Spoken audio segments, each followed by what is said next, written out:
요한계시록 22장 12절부터 17절까지의 말씀입니다.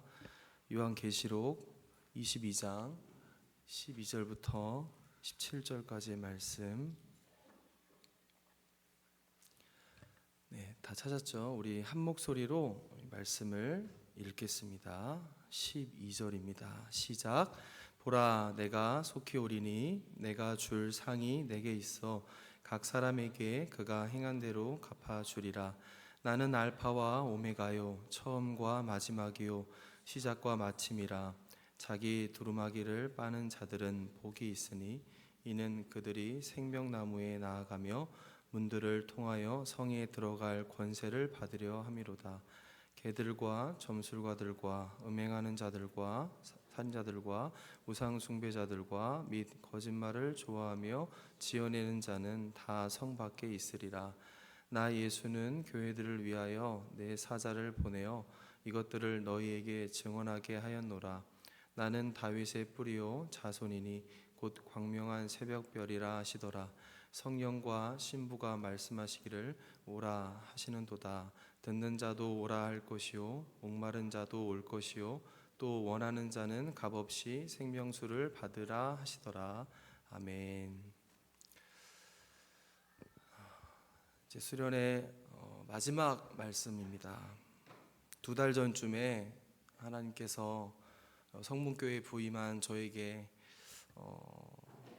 불과 몇 주가 되지 않아서 기도를 하게 하셨고, 기도하는 중에 우리 성문교회 카리스 청년들 한 명 한 명을 돌아보게 하셨고, 또 제 자신에 대해서도 돌아보게 하시고, 또 이렇게 평택 지역의 낯선 곳에 와서 제 자신의 개인적인 신앙생활까지 다 드러내게 하시면서 하나님께서 저에게 많은 그런 영감과 메시지와 또 그런 말씀들을 저에게 먼저 주시면서 우리 청년들에게 꼭 필요한 말씀을 전할 아주 소중한 기회인 이 겨울 수련회를 통하여 하나님께서 어떤 말씀을 주실까, 이런 기대함을 가지고 수련회의 주제를 정하고 주제 말씀을 정하고 이제 그 많은 말씀들을 다 함께 나눴고, 오늘 이 시간에 마지막 폐회 예배의 말씀을 나누게 되었습니다. 간단하게 먼저 얘기하면 하나님께서 우리에게 주신 메시지는 성경의 구약과 신약의 내용입니다. 여러분 잘 알고 있다시피 오실 예수님에 대한 이야기 구약, 그리고 그 구약의 끝에 예수님이 계시고 또 예수님의 십자가 사건과 또 부활하신 내용이 있습니다. 그것이 이제 요한복음 21장에 아주 자세하게 또 영적인 그런 표현으로 있습니다. 그리고 이제 신약 성경에 대한 것은 오신 예수님에 대한 이야기인데, 사복음서 안에서 예수 그리스도께서 어떠한 사역을 하셨는지 그것에 대한 이야기가 나왔다면, 이제 그 예수님과 함께했던 제자들을 비롯하여 수많은 사람들이 교회를 이루어가는 그러한 내용들이 신약 성경에 다 있습니다. 그래서 오신 예수님에 대한 이야기가 이 제자들을 향하여, 제자들을 통하여 그렇게 교회로서 이 땅에 펼쳐지게 된 내용인데, 그 내용의 끝에 대해서 오늘 우리가 본문을 통하여 함께 다루고자 하는 것입니다. 자, 요한복음에서 부활하신 주님은 두려움에 숨어 있었던 그 제자들에게 찾아오셨습니다. 실패한 베드로를 다시 부르시면서 내 양을 먹이라, 내 양을 치라, 내 양을 먹이라, 이렇게 말씀하셨고, 그리고 뒤이어서 나를 따르라, 이렇게 또 말씀하셨습니다. 이것이 바로 사명을 맡기신 거예요. 그 만남은 그렇게 해서 끝나는 게 아니라 예수님과 베드로가, 제자들이 그렇게 교회가 되어서 계속해서 이제 만남을 이어나가야 되는 시작이 되는 것입니다. 주님께서는 제자들을 단순히, 베드로를 또 그랬고 제자들을 위로하려고만 찾아오신 게 아니라 그들을 세상 한복판에 다시 보내시기 위해 다시 나타나셨다는 거예요. 그래서 그들의 남은 생애가 맡겨진 그 사명을 감당하며 그 시간들을 살아내야 되는 시간이 된 것입니다. 이제 우리는 성경의 이제 마지막 장면으로 나아가려고 합니다. 요한계시록 22장은 역사에 하나님이 펼치신 이 역사의 종착역의 모습을 보여줘요. 갈릴리 해변에서 제자들을 부르셨던 그 주님께서 십자가에서 죽으시고 부활하셔서 교회를 세우심에 또 예수 그리스도께서 다시 한번 나타나 이렇게 말씀하시는 겁니다. 그 예수님이 그렇게 말씀하시는 거예요. 보라, 내가 속히 오리라. 보라, 내가 속히 오겠다. 예수님 처음 오셨죠. 초림이 우리에게 구속사의 우리의 구속의 시작이었다면은 재림은요, 예수님의 다시 오심은 재림의 완성입니다. 그날은 단순히 이 세상이 끝났다 이런 어떤 의미가 아니에요.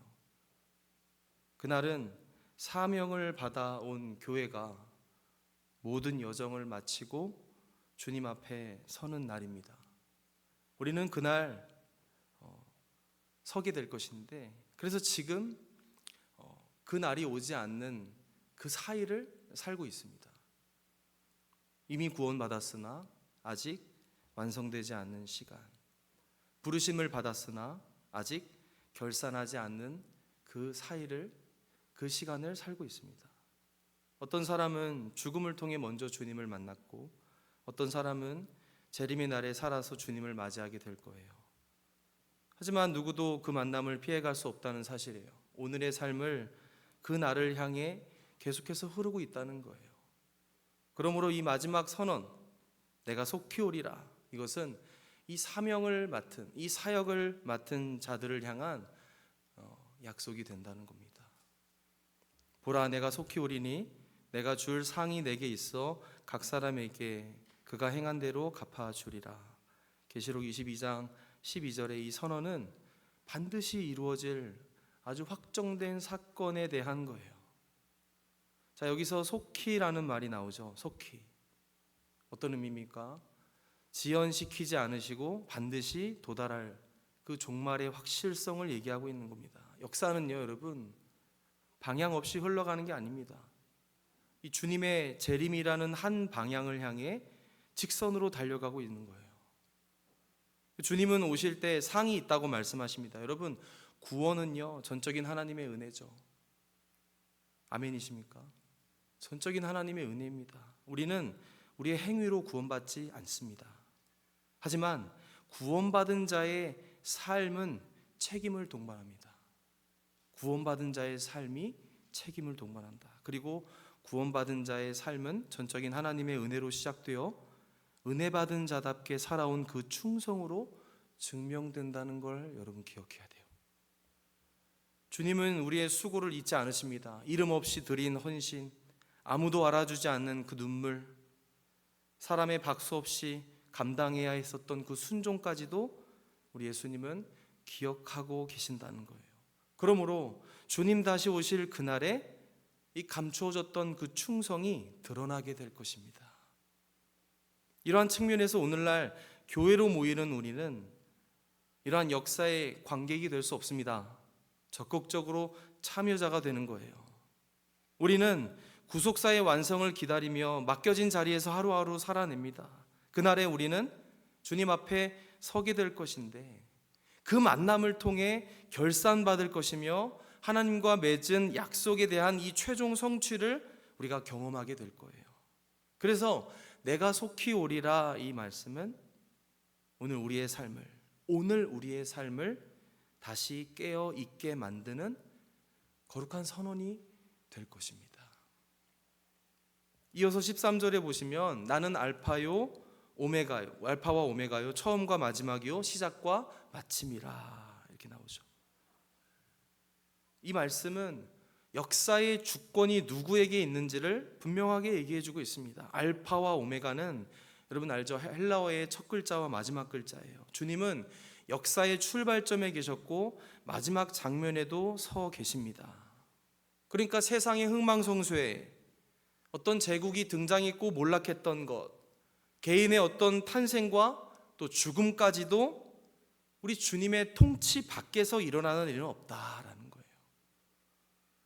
이 선포 또한 우리의 인생을 이렇게 새롭게 바라보게 하는 거예요. 우리는 스스로 삶의 방향을 설계하고 통제할 수 있을 거라 우리는 늘 착각하며 살지만, 인생의 이 결정적인 순간들, 그 순간들 앞에 설 때마다 우리의 계산이 틀렸다, 그것을 깨달으며 그것을 넘어선다는 걸 깨달아요.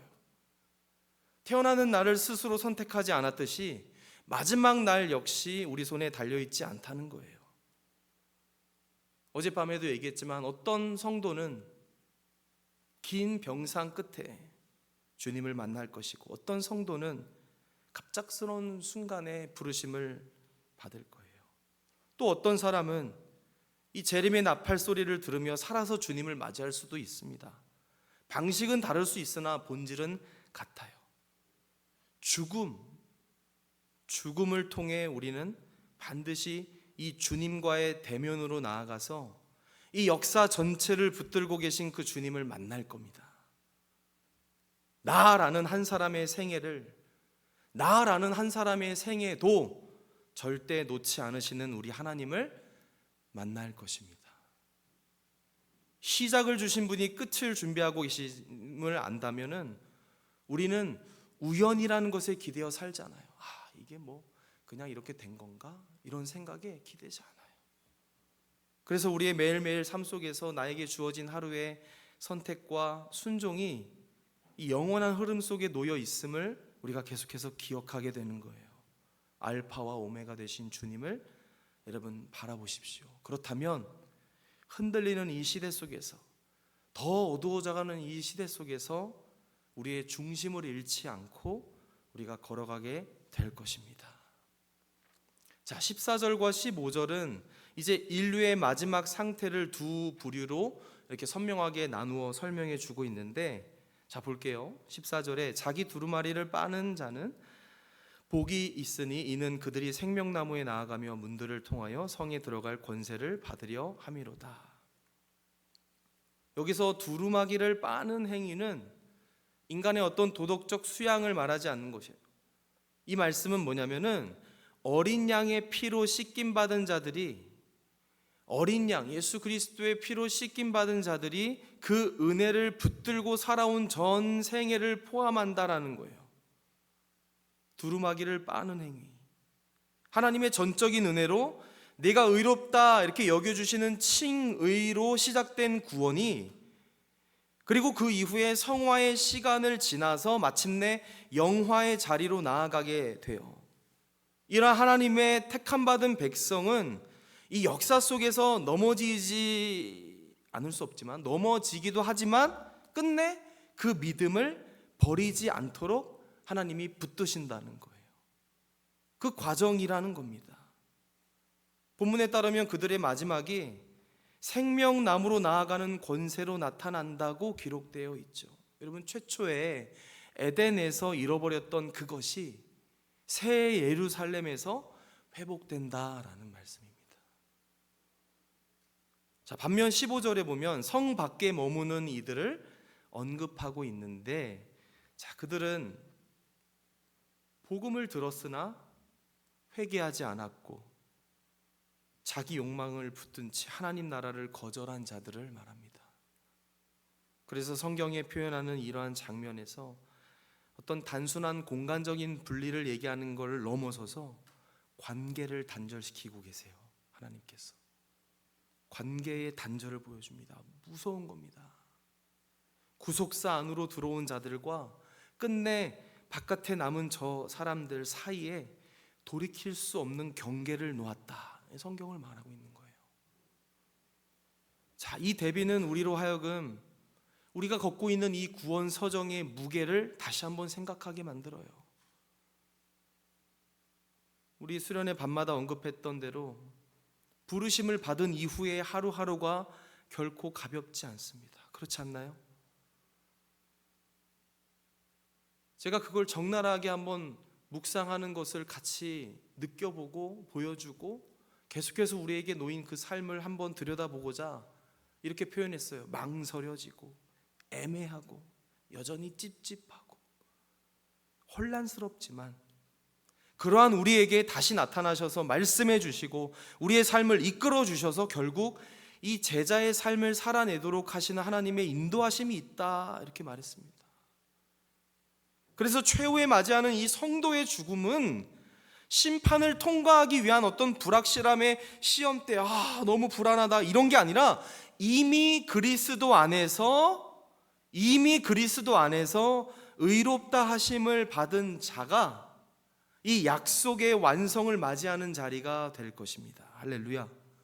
그래서 성도의 마지막은 하나님 나라의 문을 통과하는, 이제 입장하는 모습을 생각하게 하는 거예요. 그래서 종말을 살아가는 우리가 다시 한번 우리의 믿음을 더욱 단단하게 세울 수 있도록 도와주는 거예요.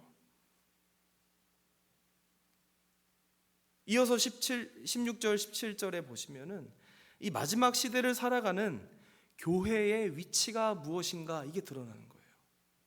이 종말 때에 교회가 무엇인가. 나 예수는 교회들을 위하여 내 사자를 보내어 이것들을 너희에게 증언하게 하였노라. 말씀을 주신 분은 여전히 교회를 향해 말씀하고 계십니다. 부활하신 그 예수님이 제자들에게 나타나셨던 그때에 그들을 세상에 보내시면서 재림을 약속하시는 주님, 내가 다시 올 거야. 그 주님이 이 교회라는 것을 이 역사 속에 남겨두신 거예요. 교회는 여러분 종말 속에서 예수님만을 증언하는 공동체로 존재해야 하고 또 그래야 할 것입니다. 이어지는 17절의 고백은 매우 인상적이에요. 성령과 신부가 말씀하기를 오라 하는도다. 오라. 여기서 신부는 교회를 가리킵니다. 성령과 교회가 함께 한 목소리로 오라 외칩니다. 이 외침에는 두 가지 방향이 있어요. 하나는 하늘을 향한 탄원이에요. 주여 오시옵소서. 교회가요, 이 땅이 역사 속에 남겨진 교회가 주님 오시옵소서. 고난과 불의가 있고 눈물이 있고 죽음이 계속되는 이 세상 속에서 교회는 이젠 정말 끝을 보는 그 완성을 갈망해요. 우리는 교회입니다, 여러분. 잘 들어봐요. 또 하나는 뭐냐면 세상을 향하여 또다시 초청하는 거예요. 목마른 자도 올 것이요 또 원하는 자는 값없이 생명수를 받으라. 여러분, 재림을 기다리는 신앙은 세상을 등지고 숨는 태도로 흘러가지 않는 겁니다. 교회가요, 오히려 더 간절하게 복음을 전하게 만드는 겁니다. 교회가요, 시간이 닫혀가고 있음을, 주님의 재림으로 직선으로 가고 있는 역사임을 우리가 아니까 그 시간이 점차 다가올 것을 알고 있는 우리 교회이기에 교회는 침묵할 수 없다라는 거예요. 여러분, 이러한 내용이 오늘 우리가 어디에 서 있고 이 자리에서 무엇이 우리에게 맡겨져 있는지를 알게 하는 거예요. 여러분, 우리 명심합시다. 어젯밤에도 제가 살짝 언급했지만 우리는 이미 구원받은 백성이면서도 여전히 누군가를 초청해야 할 사명을 지닌 사람들입니다. 복음 전도의 사명을 말하는 거예요. 나 한 사람의 죽음이 언제 찾아올지 알 수 없고 주님의 재림이 언제 어느 날 임할지 모르는 상황 속에서 우리는 그것을 기다리는 것과 함께 예수님에 관한 것을 증언하는 것을 동시에 붙드는 것이죠. 성령께서 우리와 함께 하시는 이유도 이와 마찬가지입니다. 성령께서 역사하시는 자리에서 우리는 하루하루를 헛되이 흘려보내지 않으려 애써야 됩니다. 개인적으로 그날에 주님을 맞이하기를 사모하면서 오늘 내가 만나는 영혼에게 생명수를 전하는 삶, 오늘 내가 만나는 그 사람에게 예수님에 관하여 담대히 즐거이 전할 수 있는 삶을 선택해야 한다는 거예요. 이것이 재림을 믿고 예수님 다시 오실 것을 믿고 있는 교회의 현재형의 모습이 되어야 됩니다. 이제 우리는 조금 더 죽음을 묵상하고 싶은데, 재림의 약속을 붙들고 사는 성도에게 죽음이란 더 이상 낯선 주제가 아니어야 돼요. 어제 제가 시간에 쫓겨서 충분히 말씀을 못 나눴는데, 여러분, 성경은요 죽음을 외면하지 않고 정면으로 바라보게 합니다. 인간은 누구나 마지막 호흡을 하는 순간을 맞이하고 살면서 세상에서 쌓아 올렸던 업적과 내 소유와 관계와 명예, 그것이 멈추는 것을 누구나 경험하게 되는데, 주님 한 분만으로 만족하며 살아왔던 하나님의 자녀에게 그 순간은 두려움이 아니라 아주 중요한 의미를 갖게 하는 순간이 된다는 거예요. 내가 평생 붙들었던 말씀을 붙들면서 보이지 않는 하나님 나라를 바라보면서 그렇게 수년을 살아왔던 그 사람이 임종의 자리에서 자신이 붙들어온 그 대상이 누구였는지를 명확하게 확인하게 되는 순간이에요. 침대에 누워 고통으로 그렇게 씨름하는 그 시간이 깊어질수록, 세상의 것들이 손에서 하나씩 하나씩 떨어져 나갈수록 결국 남는 게 뭐예요? 주님과의 관계만 남아요. 우리가 더 젊은 날의 그 열정들, 분주했던 것들, 훗날 우리에게 찾아올 노년의 그 연약함, 그런 것들을 다 지나고 나잖아요. 그러면서 단련된 그 믿음, 그것이 마지막 순간에 그 사람의 방향이 흔들리지 않게 하는 믿음으로 작용을 해요.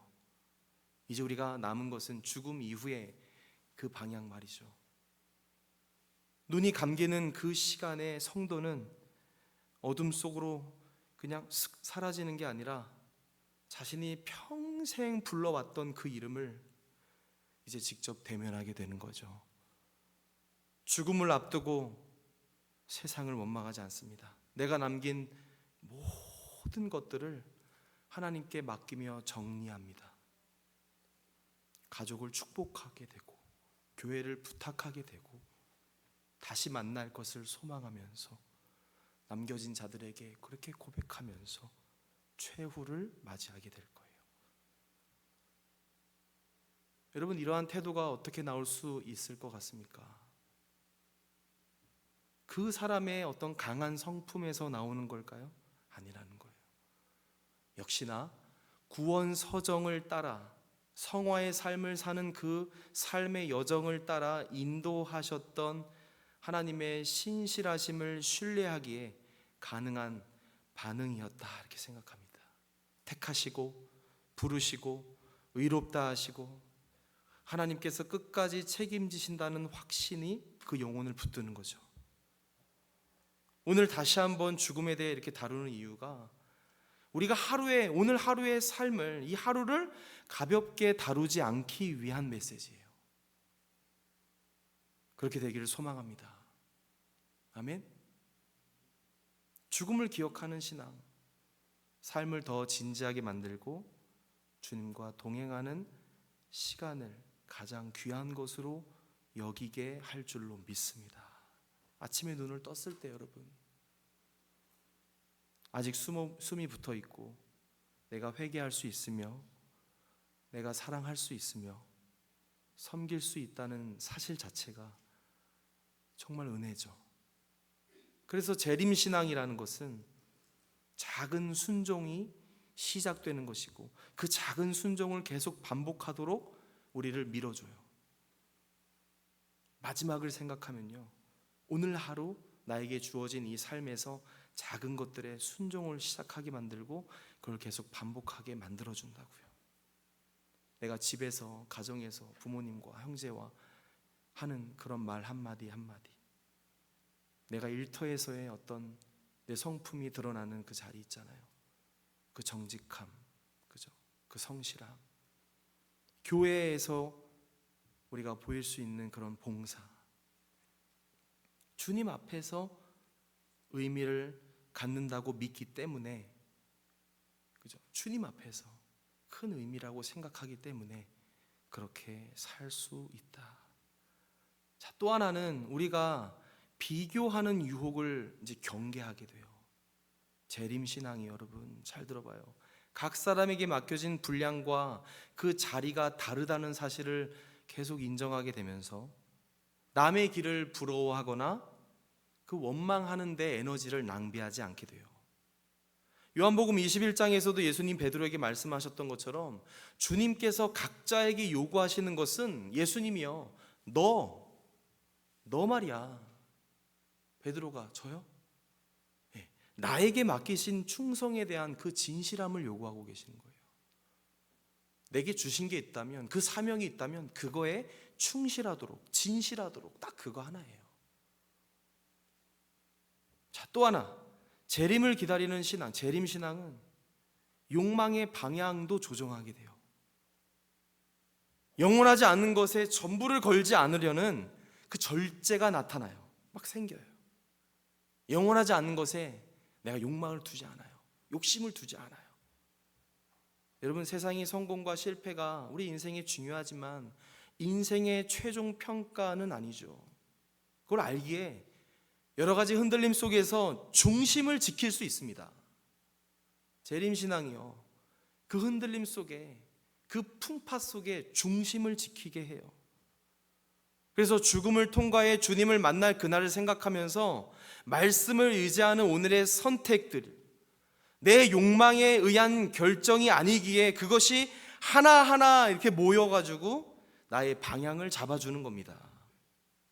그렇게 내가 속히 오리라는 그 약속과 함께 시작되어서 그렇게 마무리가 되어가는 거예요. 우리의 삶이 내가 속히 오리라는 음성을 매일 묵상하고 매일 그 음성을 듣는 저와 여러분이 되기를 축복합니다. 이제 말씀을 맺을게요. 사랑하는 카리스 여러분, 이번 겨울 수련의 주제는 다시 그물을 내리라입니다. 다시 그물을 내리라.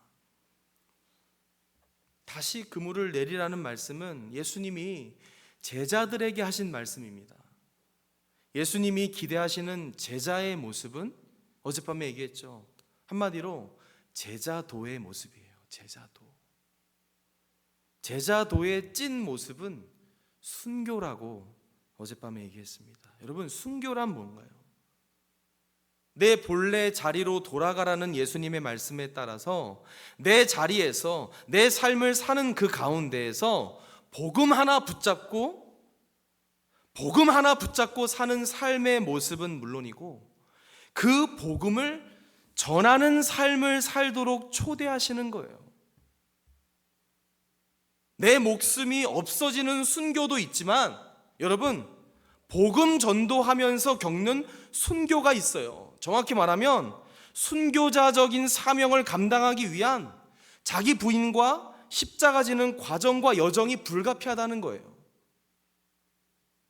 내가 죽어야 내 속에 예수님이 거하시듯이 내가 있는 그 자리에서 복음 전도의 사명이 내게 주어진 최후의 가장 아름다운 사명임을 깨닫고 예수님 믿으세요.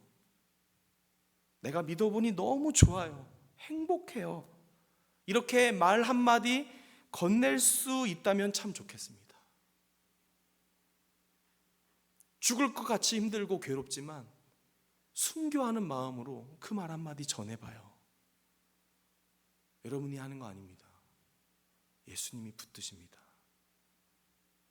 여전히 우리의 삶이 무료하고 허전하고 답답한 이유가 있다면 어쩌면 이러한 복음 전하는 삶으로 아직까지 나아가지 못하고 있어서는 아닌지 한번 돌아봐요. 내가 속히 오리라 말씀하시는 주님을 기다리며 우리를 더욱 담대하게 만드시는 그 주님의 말씀만을 붙들고 주님 한 분만으로 만족합니다. 감사합니다. 만족합니다. 감사합니다. 이렇게 선포하며 그렇게 신앙 고백하며 살아가는 저와 여러분이 되기를 간절히 축복합니다. 우리 주님 다시 오실 때까지 함께 찬양하며 마지막으로 기도하며 나아가겠습니다.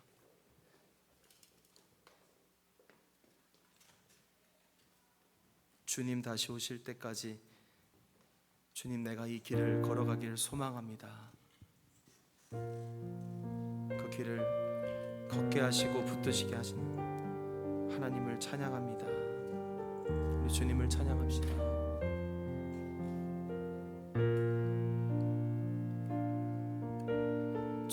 주님 다시 오실 때까지 나는 이 길을 가리라.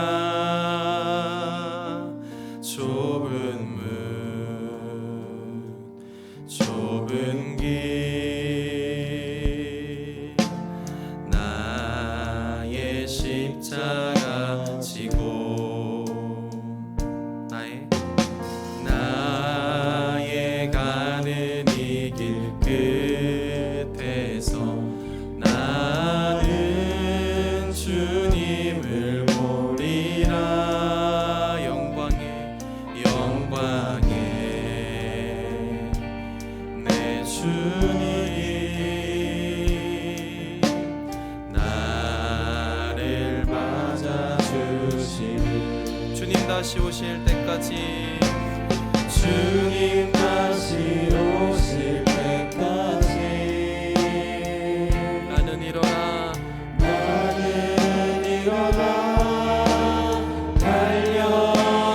달려가리라. 주의 영광 온 땅 덮을 때 나는 일어나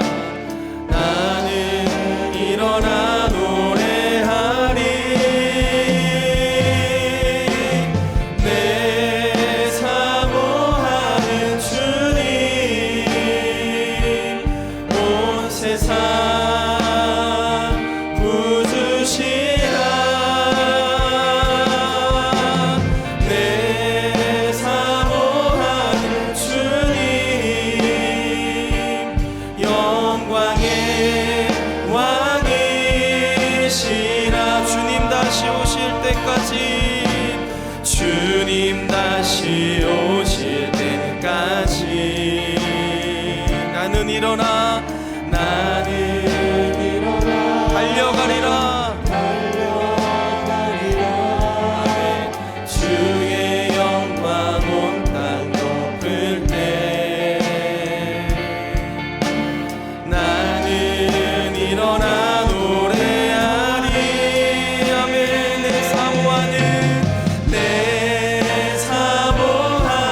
주님 온 세상 부주시라.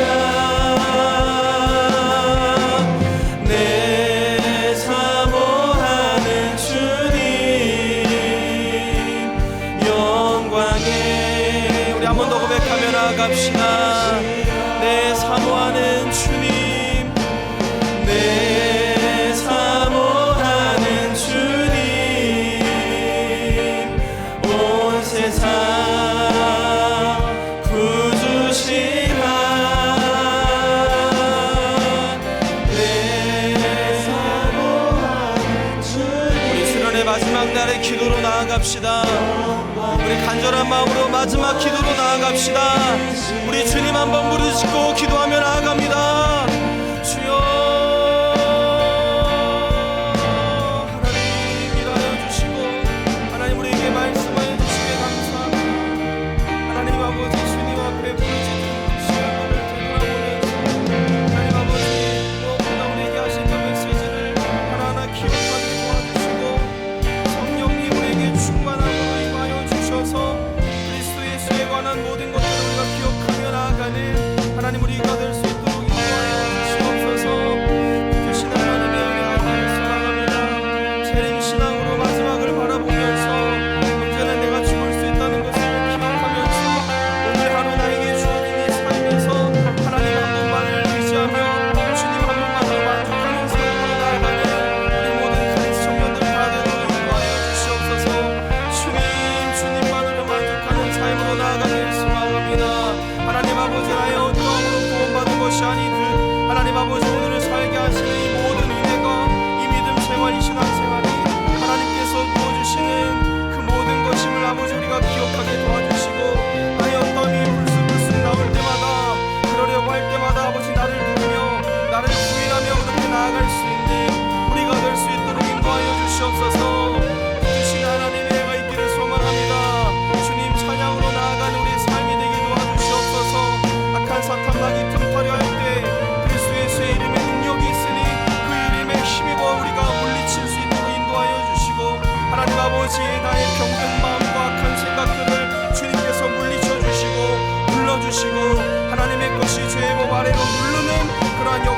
가운데 일어날 수 있도록 인도하여 주시옵소서. 하나님 아버지, 더욱더 기도하며 나아가는 우리 삶이 되기를 소망하며 나아가오니 주님 다시 오실 그날까지 하나님 아버지 내가 달려갈 수 있도록 인도하여 주시옵소서. 그 길이 복음을 전하는 길이며 그 길이 좁은 문 좁은 길이라면 아버지 그 길을 담대하게 나아갈 수 있는 힘 주시고 기쁨으로 자유함으로 나아갈 수 있는 우리가 될 수 있도록 주님 우리를 축복하여 주시고 인도하여 주시옵소서. 신앙생활이라는 것이 그렇다는 것을 우리가 기억하며 나아가게 인도하여 주시옵소서.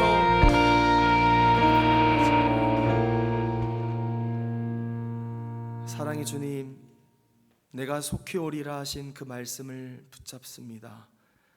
오늘을 가볍게 살지 않게 하시고 다시 그물을 내리라는 말씀에 순종하여 주님 다시 오실 그날까지 이 믿음을 지키게 하시고 복음을 전하는 삶으로 살게 하옵소서.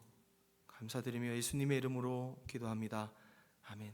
이제는 다시 오실 우리 주 예수 그리스도의 은혜와 우리를 끝까지 붙드시는 하나님의 사랑하심과 사명 감당하도록 인도하시는 성령의 교통하심이 주님 다시 오실 날을 바라보며 살아가는 모든 카리스 청년들 위해 지금부터 영원토록 함께 있을지어다. 아멘.